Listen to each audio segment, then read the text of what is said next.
welcome everyone to the first Intel IdeaJam. I know you guys all probably received a little bit of information about what this is about. We're actually streaming live right now on Ustream, and we're recording some stuff, so don't be afraid of the cameras. They're going to be around. If you need them to get the hell out of your way, because we all have something that we're going to try to accomplish here, let us know, and we'll try to get them out of your way. So this is the Intel IdeaJam, and Intel came to us and said, all right, what we want to do is we want to create an arena for collaboration. And we want to actually manifest what a processor does, right? So they came to us. I don't know if you guys know this, but like this right here, this is Intel's, and this is the fastest processor in the world, right? This little thing right here is what makes all this stuff go, right? It makes our computers go. It makes our cameras go. This is what makes it go. And what it does is it takes a lot of information, puts it in a very compact environment, and then organizes that information in a way that it can be rearranged, distributed, changed, and spread around the world. And that's what, you know, I mean, I probably did a really awful job of explaining processing. It's probably like the most generic version of that could possibly be done. But that's all happening right here. And so when they came to us and they said, all right, well how do we manifest this, right? And how do we make it into something else? We came up with an idea around the notion of a jam session and an Intel Jam. And our idea was, what if we bring really ridiculously gifted people together with a goal and something that we want to process. We want to bring all of their ideas, all their consciousness together and process those ideas with a goal at the end and have an output, right? That's what a processor does. And so that's how we came up with the jam session. And we said to ourselves, all right, we're going to do this. I'm going to be the test case dummy, right? So I want to be the first one to jump up and do, all right, what would my jam session be? Who would I put in a room? What would I have them create? What would I try to get out the other end of that processor, of this process, if you will? And for me, it's about digital media content. When you walked in the door, you may have seen the sign. It says "Dream Bigger," and it's really what Catalyst tries to do every day. It's our motto. It's what we believe in. And we believe in a catalyst is something, a catalyst with a C is something that takes something to a higher level, right? And dreaming bigger is about not limiting the capacity of what could be, right? And we're entering into a new age because of what Intel has provided with this processor and because of the tools with which we consume media, where we need to start dreaming bigger. And so when I said, all right, who are the people I need in the room?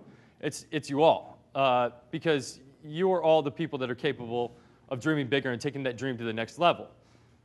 Now let's sort of like hash away at that a little bit, right? So I want to sort of take a little ride down, you know, storytelling lane, right? So where we start from, we're like spoken word storytelling, sitting around a campfire, wherever it may be, and people are using, you know, sound, and they start to use their voices in different way, you know, and they bring it down really quiet if they're telling a story to evoke different responses from people, right? Because that was their medium, the spoken word.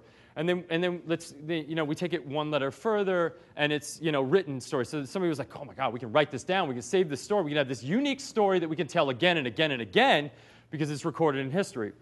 And that required a different medium, right? And so we had, like, you know, it started with hieroglyphics, and we're like, oh, pictures, that's the kind of storytelling.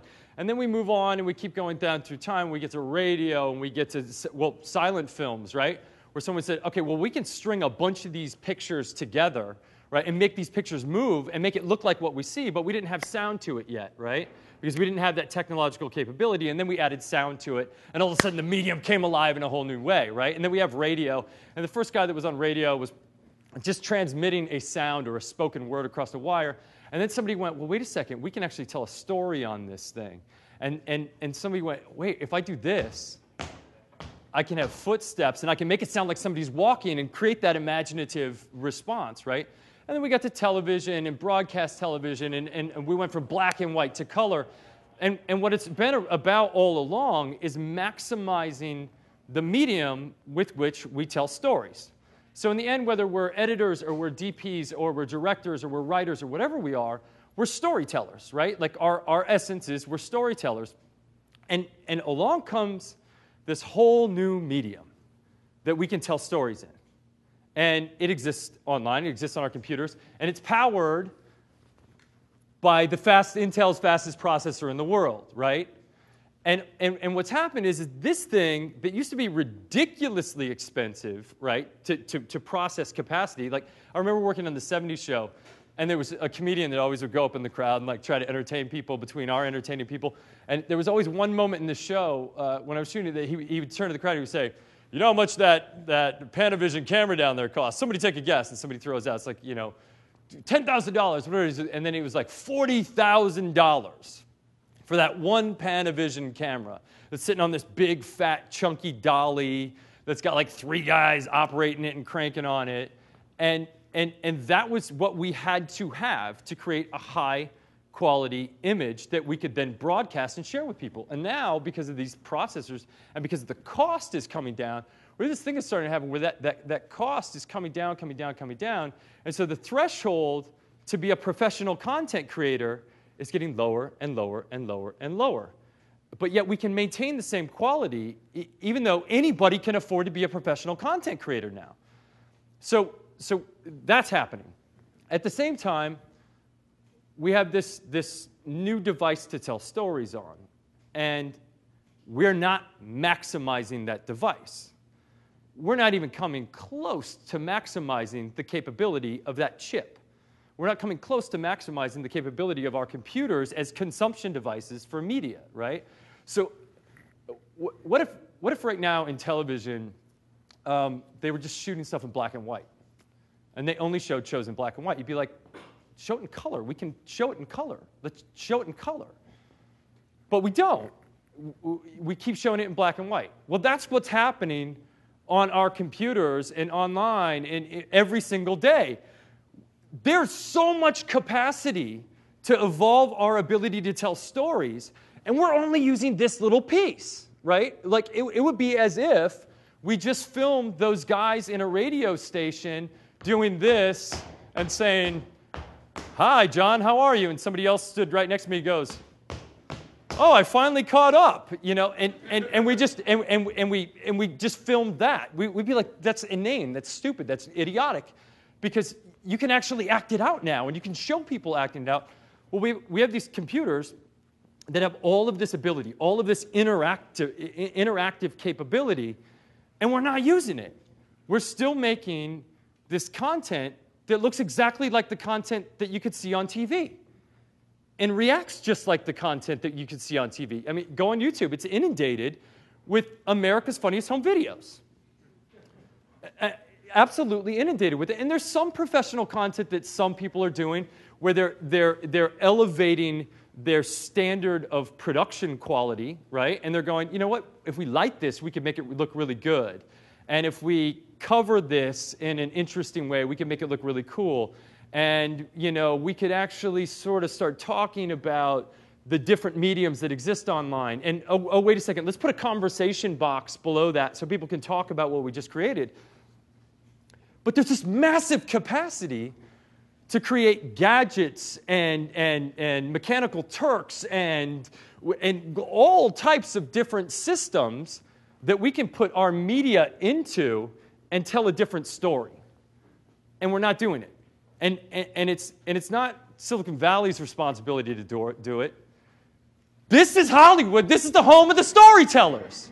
It's our job to do it, and it's our job to start thinking about the medium in a way that inspires and evokes maximum capacity use of the consumption device that we have. So you have two things happening. The threshold to become a professional content creator is going down, and the capacity with which we can tell a story is going up, right? And our ability to create professional content, and it's all sort of kind of coming together like this, and that's where we meet today. And it's time to start dreaming bigger. It's time to start looking at the content that we create and saying to ourselves, okay, yeah, I got a camera, and I got Final Cut, and I've got, you know, my friends, and we can come together and we can shoot something and we can make it look really great. So we should demand that of ourselves, right? And we can do it quickly, and we should demand that of ourselves. And we can utilize that entire consumption device for what it's capable of, and we should demand that of ourselves. So that's dreaming bigger, and that's why we're here. And I want to delve a little bit deeper into this, because everybody came here, and the mission is in 48 hours we're going to create six short digital content units. I'm not even going to call them films, because that's for TV, or that's for that would be for a movie theater, right? We'll call them 6 digital content units. And we sort of asked everybody, like, come with your ideas. We want to hear what your ideas are. We want to hear what's going to work on the web, right? And so we started thinking for ourselves, like, all right, well, what already works on the web? We all heard about this, like, the viral video, right? And we go, oh, geez, man, if I could just have a viral hit, right? And then it'll just take off, and then everybody will come to me and say, create me another viral hit, and then we'll create another viral hit, and you sort of look at the odds of creating a viral hit, and they're dismal. I mean, it's virtually impossible. We can create a really kick-ass, great piece of content that maybe on another medium would be awesome and really work, and people would engage with it, but then you get it on the web, and it doesn't quite work that way.